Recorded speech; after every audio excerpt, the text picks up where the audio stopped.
A gente fala agora de um problema que atinge mais de 6 milhões e 400 mil pessoas no país, a asma. A doença é responsável por mais de 100 mil internações anuais no SUS, o Sistema Único de Saúde. Mesmo atingindo tantas pessoas, poucos conhecem os reais perigos da asma. 15% dos pacientes apresentam a pior forma da doença, que se não tratada corretamente, pode até matar. Para falar um pouco mais sobre a asma e sobre as formas de tratamento, eu recebo aqui o Mauro Gomes, ele é pneumologista. Oi, doutor Mauro, obrigada por ter vindo aqui conversar com a gente. Boa tarde. Boa tarde, obrigado pelo convite. Vamos falar então das principais coisas que caracterizam a asma. Todo mundo conhece como aquela dificuldade de respirar, mas não é simples assim, né? A asma, o principal sintoma realmente é uma dificuldade que a pessoa apresenta para respirar. Ela tem muito chiado no peito, muita falta de ar, uma tosse que geralmente é seca e costuma evoluir em crises. Essas crises podem ser frequentes, podem ser recorrentes. E se não tratada adequadamente, pode até levar ao óbito, como você comentou. Como que é essa crise? A crise é uma falta de ar intensa, onde os brônquios se fecham. Os brônquios são os canais que as pessoas possuem, que levam o ar que a gente respira desde o nariz até o interior dos pulmões. Eles ficam inflamados, eles ficam inchados. Então, quando eles incham, o ar tem mais dificuldade para passar entre eles. E isso faz com que a pessoa tenha muita dificuldade para respirar, fecham esses canais, a pessoa fica com muita falta de ar e se não se dilatar rapidamente, se não se abrir isso rapidamente, a pessoa entra numa crise que pode até ser fatal. Morrem por dia, em média, no Brasil, 3 pessoas por causa de crise de asma. E então é grave, né? Como contornar isso, então? Quais são os tipos de tratamento? Não tem cura, né? Uma pessoa que é identificada com asma, ela nunca vai ser totalmente curada, mas pode ter um tratamento correto. Isso é muito importante. Existem tratamentos de controle da asma. A pessoa que tem asma, ela tem asma o ano inteiro, não só no inverno ou não só nos momentos de crise. Por isso é importante a pessoa fazer o tratamento da crise. Existem 2 tratamentos, aquele que tira a pessoa da crise, onde são usados remédios que dilatam os brônquios, são os broncodilatadores, e existem os remédios que são utilizados fora do período de crise, que são aqueles remédios que desinflamam os brônquios e permitem com que a pessoa tenha uma vida normal ao longo do ano inteiro. Esses remédios que desinflamam tiram essa sensibilidade dos brônquios para essa reação exagerada que provocam as crises e o risco de morte.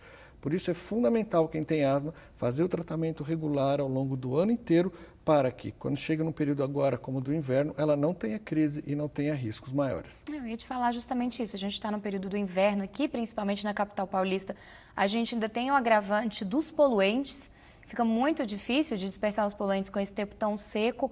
É muito pior para essas pessoas que têm asma? Como que funciona? Nesse período de inverno é um período crítico para as pessoas que têm doenças alérgicas de maneira geral, em especial quem tem asma. De maneira geral. Exatamente, porque o ar frio, seco, os poluentes, como você falou, são todos fatores irritantes das vias aéreas.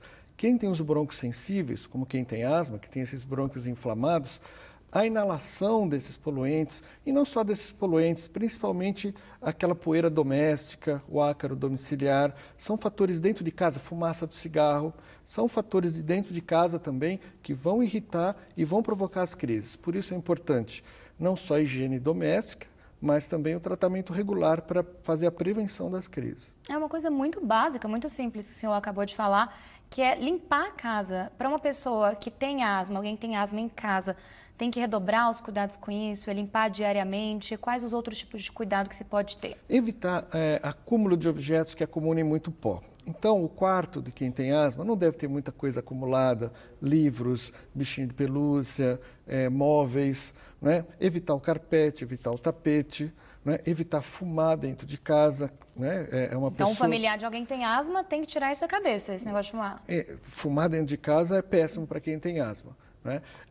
A poluição ambiental, obviamente, é um fator também que agrava, mas nós não temos muito controle sobre isso, nós temos o controle dentro de casa. Então, a higiene doméstica, evitar passar uma vassoura que sobe muito pó, e preferencialmente limpar com um pano úmido, os móveis, o piso, né? Aspirador de pó ao invés de varrer. Então, são medidas assim simples que podem minimizar o problema. Nessa época do ano, muita gente quer umidificar os ambientes também por causa do tempo muito seco. Para alguém que tem asma em casa, uma pessoa que tem asma, como é que fica essa questão da casa umidificada? Também funciona? Tem que ter um cuidado ali na hora de limpar o aparelho? Excelente, porque muitas pessoas utilizam umidificadores para melhorar o ambiente, mas se ele for usado de maneira incorreta, pode até piorar. O umidificador não deve ser mantido ligado durante o tempo todo, porque isso pode provocar um excesso de umidade e aumentar a proliferação de fungos. Então, deve-se manter esse umidificador ligado por 1, 2 horas à noite antes de deitar, desliga depois. Durante o dia, um ou outro período pode ser ligado, mas evite deixar o umidificador ligado o tempo todo, porque isso pode aumentar a proliferação de fungos. Essa é uma dica importante também, porque muita gente na hora que vai dormir tem dificuldade para respirar, o que é normal nessa época de tempo muito seco, deixa o umidificador rolando ali a noite toda, então não pode. Evite. Por causa da questão das bactérias. Não, por causa da umidade. Mesmo se você não tem asma. Mesmo se não tiver asma, pode aumentar a proliferação de fungos. Então, coloque ele ligado, ligue por 1 hora, 2 horas, desligue depois, não deixe a noite inteira ligado, não. A asma é detectada mais em crianças ou tem esse diagnóstico adulto também? A asma é uma doença que geralmente se manifesta já desde a infância e adolescência e se prolonga pela vida adulta. No entanto, tem pessoas que possuem o diagnóstico de asma depois de adulto. Algumas vezes eles só têm uma rinite alérgica, uma alergia mais leve ou mesmo na pele e eventualmente começa ao longo do tempo a desenvolver um quadro de asma. Então, é possível fazer o diagnóstico de asma mais na vida adulta, mas na maioria das vezes acontece já desde a infância e adolescência. Agora, para finalizar, doutor Mauro, a pessoa que recebeu esse diagnóstico de asma, ou uma mãe, um pai que tem o diagnóstico do filho, para tranquilizar, é possível que essa pessoa leve uma vida normal, por exemplo, praticando exercícios físicos na escola, que é uma preocupação recorrente? Absolutamente normal. Não é? O tratamento de quem tem asma precisa ser feito regularmente para que a pessoa tenha uma vida normal. Existem aí uma série de campeões olímpicos que exatamente iniciaram a atividade física por conta da asma. Então, a asma não impede ninguém de realizar atividade física desde que ela mantenha o tratamento regular. Esse que é o engano de muitas das pessoas. Trata somente a crise e não faz o tratamento regular de manutenção que vai prevenir as crises. É importante, depois que saiu da crise, fazer o tratamento regular para que se previna as crises e pode-se praticar esporte, inclusive de alto rendimento, e ser campeão olímpico. Ah, legal. Estou conversando aqui com o Mauro Gomes, ele é pneumologista, deu esses alertas super importantes aí sobre a asma e essa esperança aí no final, né? Manter a qualidade de vida é possível sim. Obrigada, doutor Mauro. Obrigado Boa tarde para você. Boa tarde.